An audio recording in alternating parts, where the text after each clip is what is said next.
Hello दोस्तों, आप सभी को प्रभु यीशु मसीह के नाम में जय मसीह की। परमेश्वर के नाम की स्तुति और महिमा हो। इस नए वीडियो के माध्यम से मैं आप सभी का स्वागत करता हूं। दोस्तों, आज का जो वीडियो है बहुत ही खास है, खासकर उन लोगों के लिए जो प्रभु यीशु मसीह पर विश्वास करते हैं लेकिन अभी तक उन्होंने व्यभिचार करने की जो आदत है उसे नहीं छोड़ पाए हैं। अगर आप भी एक विश्वासी हैं और आपके जीवन में भी व्यभिचार का कोई ऐसा काम है जिसे आप छोड़ नहीं पा रहे, बार बार आपसे व्यभिचार हो रहा है, तो आज का ये वीडियो आपके लिए बहुत ही ज़्यादा लाभदायक है, हेल्पफुल है। क्योंकि आज इस वीडियो के माध्यम से मैं आपको बताऊंगा कि आप व्यभिचार से कैसे बच सकते हैं। अगर आप व्यभिचार से नहीं बचेंगे तो बाइबल हमें बताती है कि व्यभिचार करने वाला व्यक्ति कभी भी परमेश्वर के राज्य में प्रवेश नहीं करेगा। बहुत सारे हमारे ऐसे मसीह भाई बहन लोग हैं जो हमारे वीडियोस को देखते हैं और मुझे कमेंट कर रहे थे पिछले कई दिनों से कि ब्रदर, आप व्यभिचार से बचाव के लिए एक वीडियो बनाकर बताइए, व्यभिचार के ऊपर एक वीडियो बनाइए ताकि हम अपने जीवन को सुधार सकें।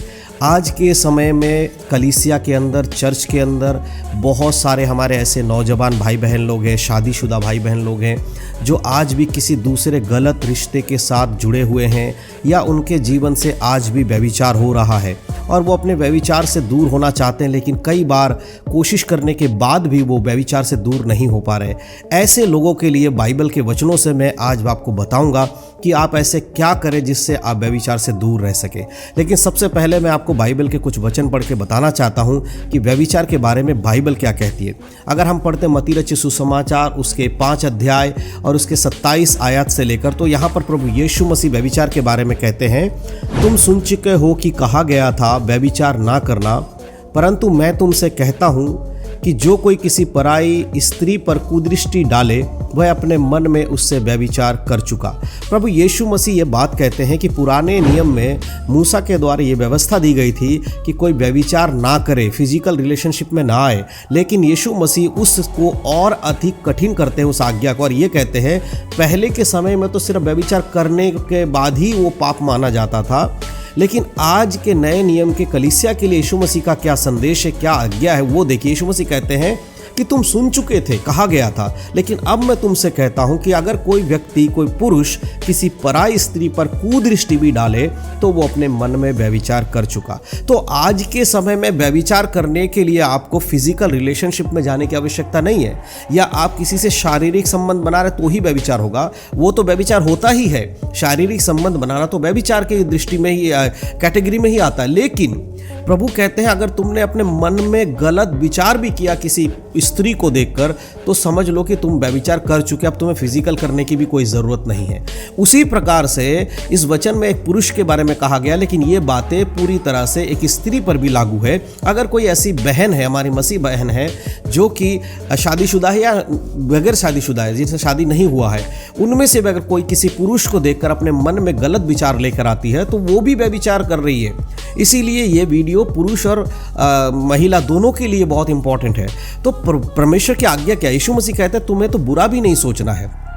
तो फिर देखिए, आज बहुत सारे लोगों को फिजिकल हो सकता है रिलेशनशिप में नहीं होंगे, लेकिन आपके मन से तो व्यभिचार हो रहा है। कई बार आप एक भाई है तो किसी अच्छे सुंदर बहन को या खूबसूरत किसी स्त्री को देख ले तो उसके मन में व्यभिचार आने लगता है। कोई बहन है, कोई ऐसे हैंडसम कोई एक लड़के को देख ले तो उसके मन में व्यभिचार आने लगता है। तो ये भी तो व्यभिचार ही है और बाइबल इससे दूर रहने के बारे में कहती है। लेकिन बहुत बार कोशिश करने के बाद भी आपसे ये नहीं हो रहा है, आप इसे छोड़ नहीं पा रहे हो, तो क्या करना है? देखिए, बाइबल में हर एक पाप का सामना करना के बारे में या शैतान के सामना करने के बारे में हमें बताती है कि तुम परमेश्वर के हथियार बांधो और शैतान का सामना करो। लेकिन जब बात आती है व्यभिचार की, यहाँ पर बाइबल हमें बताती है कि तुम्हें उससे भागना है। जी हाँ, अगर हम यूसुफ के बारे में देखते हैं, यूसुफ के जीवन के बारे में देखते हैं, जब पोतीफर की पत्नी उससे व्यभिचार करना चाहती थी तो उसने उसको समझाने की कोशिश नहीं किया, परंतु वहाँ से वो भाग गया।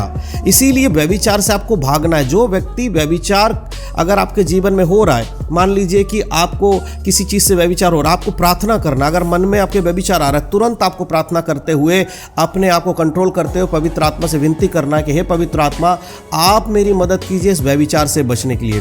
जब आप पवित्र आत्मा से मदद मांगेंगे तो पवित्र आत्मा आपकी सहायता करेंगे। मेरे प्रियो, बहुत ज़रूरी, आज के समय में लोग इसी बात को नहीं समझते हैं, बस वो व्यभिचार के लिए प्रार्थना करते रहते हैं और उनसे व्यभिचार छूट नहीं रहा है। आपको उस जगह से हटना, अगर आप किसी गर्लफ्रेंड बॉयफ्रेंड के चक्कर में हो तो उससे अपने आप को दूर करिए, तोड़ दीजिए ऐसे रिश्ता, तोड़ दीजिए ऐसे संगति। अगर आप किसी लड़की के संग संबंध में हैं, आज ही उससे अपने आप को दूर कर लीजिए। ये आपके लिए कठिन होगा, शायद आपको लगे कैसे, इतने साल से तो हम रिलेशनशिप में हैं, कैसे हम एक दूसरे से अलग हो जाए, लेकिन आपको अलग होना पड़ेगा। अगर आप अलग नहीं होगे तो आप नरक में डाले जाओगे। अगर आप पहले कुरिन्थियों की पत्री उसका 6 अध्याय उसका 18 आयत में पढ़ेंगे तो देखिए व्यभिचार के बारे में यहाँ भी लिखा है व्यभिचार से बचे रहो, जितने अन्य पाप मनुष्य करते हैं वे देह के बाहर हैं, परंतु व्यभिचार करने वाला अपनी ही देह के विरुद्ध पाप करता है।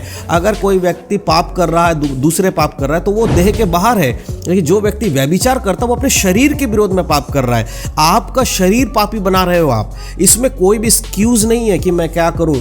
अब यहां समझने वाली बात क्या है कि आप छोड़े कैसे व्यभिचार करना। देखिए, सबसे पहली चीज़ तो पवित्र आत्मा की सहायता लेनी पड़ेगी। आपको प्रार्थना इस विषय के लिए करना कि हे पवित्र आत्मा, आप मुझे सामर्थ्य दीजिए ताकि मैं बुरे ख्यालों से दूर हो सकूं। जहां भी आपके मन में बुरे ख्याल आते हैं, तुरंत आप अपने मन को वहां से हटाइए।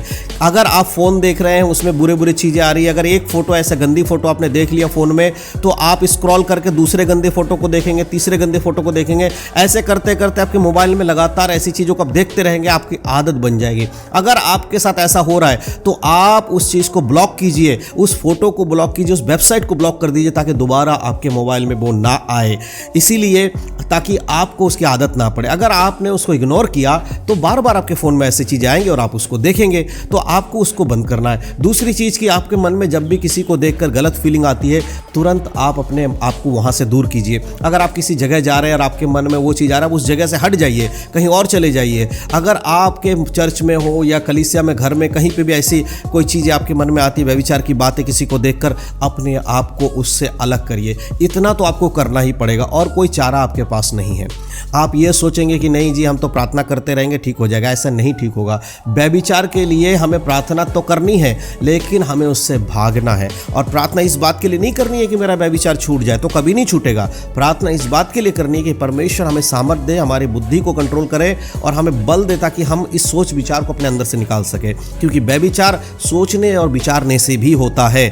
इसीलिए ऐसी दोस्ती को तोड़ देना है जो आपको व्यभिचार में डाला। अगर आपकी कोई ऐसी दोस्ती है जो बार बार, अगर कोई ऐसा फ्रेंड है, मेल है, फीमेल फ्रेंड अगर कोई है, अगर मेल फ्रेंड आपका कोई है जिसे आप दोस्ती निभा रहे हैं, लेकिन आपके अंदर उस दोस्ती से बढ़कर आपके अंदर व्यभिचार आ रहा है, उसके जब उसके बारे में सोचते हैं, उससे मिलने की जाते हैं या उससे बात करते हैं, आपके अंदर गंदे विचार आ रहे हैं, तो ऐसी दोस्ती से आप अपने आप को अलग कीजिए, क्योंकि वही दोस्ती आपके अंदर से व्यभिचार उत्पन्न कर रही है। आपकी संगति को बदलने की आवश्यकता है। अगर ऐसे लोगों के संग आप उठते बैठते हैं जो गंदी बातें करते हैं, गंदी चीज़ें करते हैं, किसी के बॉयफ्रेंड गर्लफ्रेंड की बातें करते हैं, ऐसे लोगों से अपनी दोस्ती को अलग कीजिए, तभी आप व्यभिचार से बच पाएंगे, अन्यथा कोई उपाय आपके पास नहीं है। और बहुत सारे हमारे शादीशुदा भाई बहन लोग हैं जो आज भी गलत रिश्ते में, दूसरे के संग रिश्ते में हैं, उनसे मैं यही कहना चाहता हूँ, ऐसे रिश्तों को तोड़ दीजिए, दूर हो जाइए।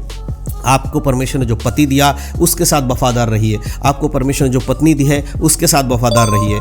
आपको वो गलत रिश्ते को तोड़ना ही होगा और कोई माध्यम आपके पास नहीं है। आप दोनों को लेकर नहीं चल सकते हैं, ये पाप है। इसलिए बहुत ज़रूरी है कि आप इन बातों को समझो। तो मैं विश्वास करता हूँ कि आज के इस छोटे से वीडियो मैंने बहुत डिटेल में चीज़ों को बताया है, लेकिन मैं आने वाले समय में और डिटेल में चीज़ों को बताऊँगा। अगर आप चाहते हैं कि व्यभिचार के ऊपर मैं इस वीडियो का पार्ट 2 लेकर आऊँ तो आप मुझे इस वीडियो के कमेंट बॉक्स में लिखकर बताइएगा कि व्यभिचार से जुड़े आपका क्या सवाल है।